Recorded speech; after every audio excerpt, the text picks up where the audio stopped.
Happy birthday, Goose. Yeah, good job. Morgan Goldshaw Farm. Pretty big YouTuber, right? He's got an awesome channel. Release the Kraken! Part of his farm is selling fertilized geese eggs to people to hatch. And one day, I was talking with Morgan, and he says, hey, I'm gonna have a few extra geese eggs. Do you wanna hatch some?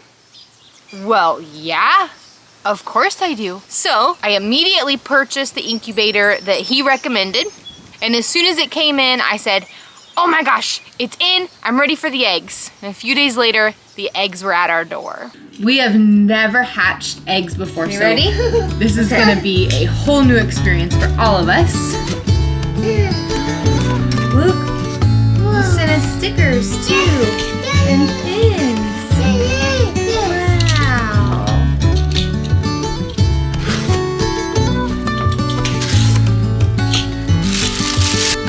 Be soft, be soft. Ooh, be super soft. Ooh. Oh my goodness, Lincoln. Wow. Wow. Oh my goodness. Yeah. Let's see. We've got one goose egg. There's so many. Yeah. Wow. There's another one. Wow. Oh my goodness. Okay. Wow. All right. That's it. Everything that we've read says that they need to sit for 24 hours and come up to room temperature, and then we're gonna put them in an incubator. Today is day 0. We have waited 24 hours to let the goose eggs come to room temperature, and we're going to put them in the incubator to start day 1. We delicately and gently moved each egg individually into the incubator. We've got it set for 100 degrees. Tray 1 is filled with water. We're gonna have to move them 3 times a day. We also got them candled, and there's obviously nothing in there because nothing's growing yet. We have to candle them once a week. So if today's Tuesday, so every Tuesday, we'll candle them, see the growth, and in like 30 days, hopefully, we have baby goslings. I'm naming one after myself. Okay. We were excited about the process. We bought a new book. We searched on Google. We found articles. And of course, Morgan gave us tons of advice. But I'd be lying if I said I wasn't a little nervous too. The one part about our farm was that we never hatched our own poultry of any kind. This is our 5th year raising meat chickens, and we always buy hatched chickens from someone else. And just by happenstance, this has set our farm on a whole new trajectory. So it's day 7 of our goose eggs, and we have a lot to do tonight. Get them candled, add water, and flip them.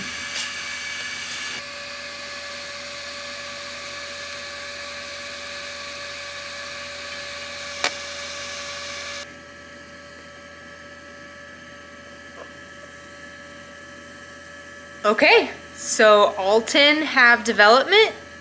About halfway through the incubation period, the woman who hatches our meat chickens for us nonchalantly says, yeah, geese are the hardest ones to hatch. Well, I'm glad Paul and I like a challenge because that's the first one we started with.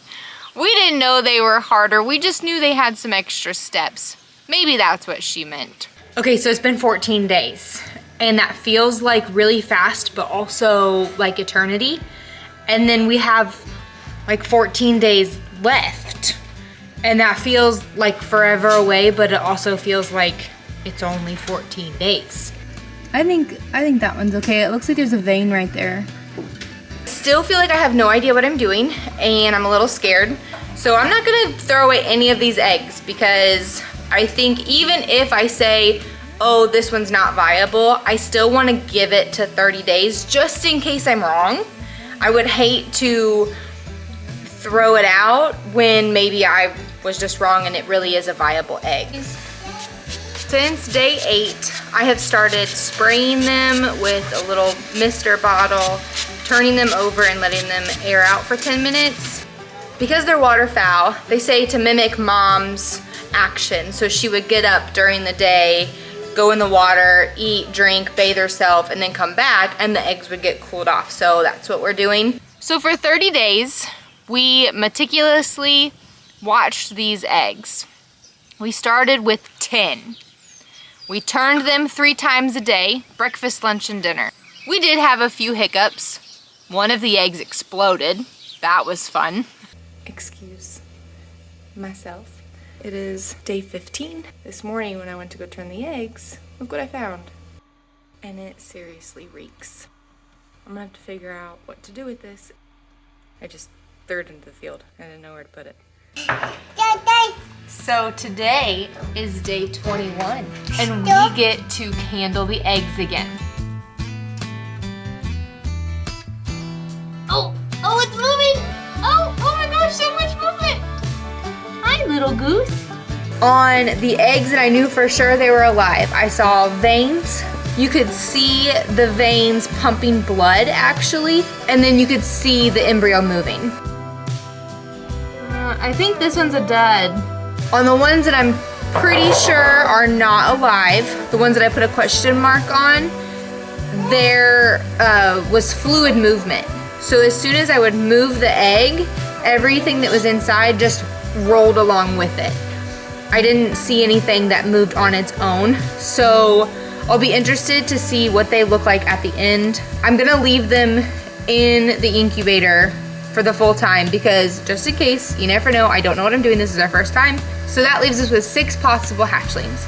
And of course, nothing is true to farming without one thing happening that makes you think, I just killed all my animals. Well, I'm 2 days late on the incident and a day late on my emotions. 2 days ago, that would be day 25. We were getting ready to leave. We were gonna go over to a friend's house for dinner. And I was quickly doing our nightly routine with the geese. In that routine, I spritzed them off with water and let them cool for 15 to 20 minutes or so. We got home that night and I realized that I had left the incubator open that whole time. It was about the course of 4 hours. My heart dropped to my stomach and I got instantly nauseous. So when I put the lid back on, the humidity was still really high. It was 62%. Thankful for these humid spring days in Indiana. The temperature was 78, so not super low. Either way, we are crossing our fingers and toes and every hope in our being that everything is okay and that we can still at least hatch 1 gosling. When we put the goslings on lockdown, we thought for sure that would be the easiest part of the whole thing. You just don't open it, right? Turns out that's the most anxious part. Are they gonna pip? Are they gonna do anything? Did I kill them? So we watched them like a hawk, really close and tight, until the first one started pipping.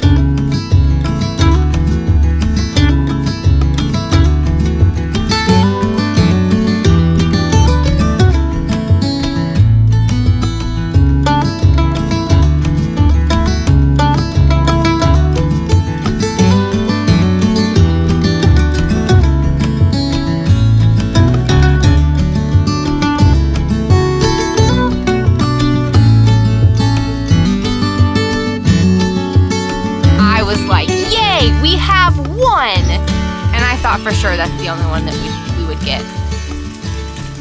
Then the second one, and the third, and the fourth, and the fifth egg hatched.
So it's been almost 48 hours since the first one hatched.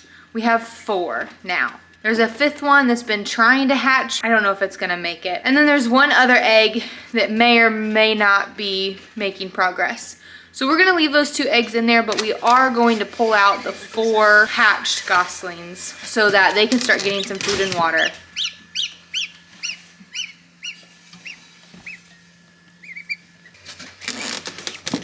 This one's big. Ooh, you're loud.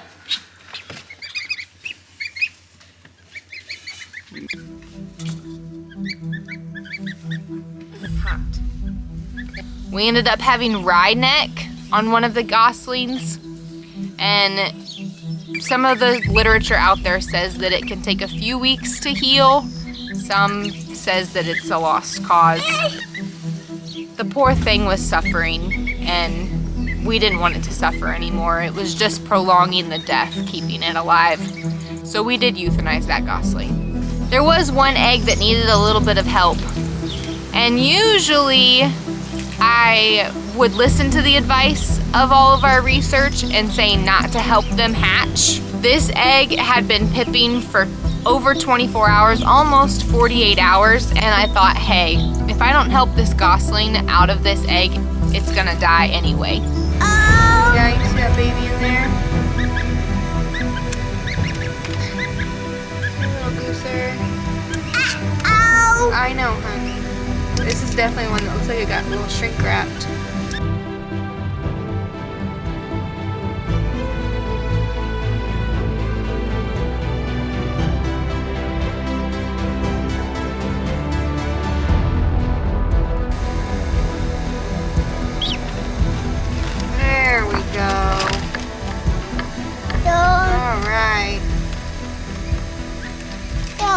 Go. Good job, birdie.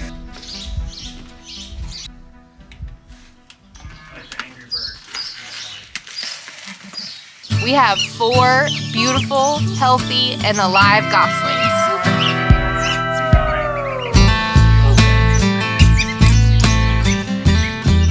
We still aren't quite sure what we're gonna do with them yet. We thought about maybe dressing one out so that we could eat it ourselves and just see what it tastes like. We thought about raising one up with a new flock of laying hens we're gonna get and having it as a guard goose. And we thought about giving 1 or 2 to a couple friends of ours. But who knows what's in store. What a ride it was for 30 days. It showed us that we can do more than we thought, and we can expand our farm more than we thought. So stay tuned. We've got so many more adventures planned. The incubator isn't gonna be turned off for long.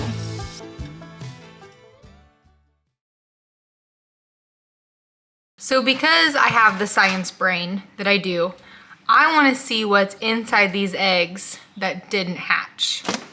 So that was 1, 2, 3, 4, 5 that did hatch. These 3, I was pretty sure weren't full. And then this one, I thought had a crack somewhere Maybe not. Maybe it was just a weird angle. I thought it had started pipping, but I don't see anywhere on here that looks like it did. So we'll cut these 4 open and see what they look like. Okay. Let's see. Oh. And this is why we do this outside, huh? Yeah, that is just... Ah, there's an embryo in there. And there's the yolk. So it looks like... Stop it, please. The embryo tried to form, but it didn't get very far. Yep. Okay.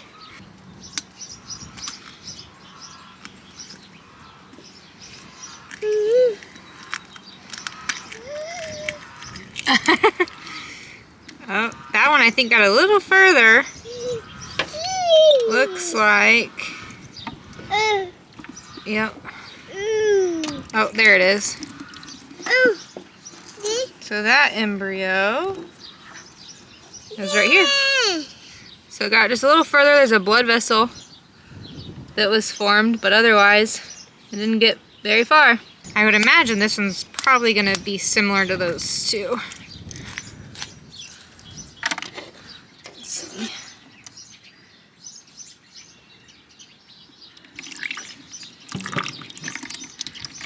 Oh, that one didn't get very far at all. That one's still...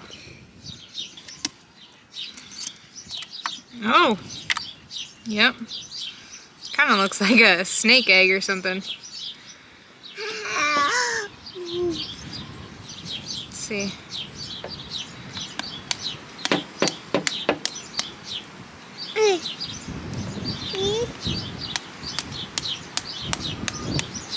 See if we can just crack it in half. Maybe. Oh, oh my goodness, the whole... Okay. Let's try this way.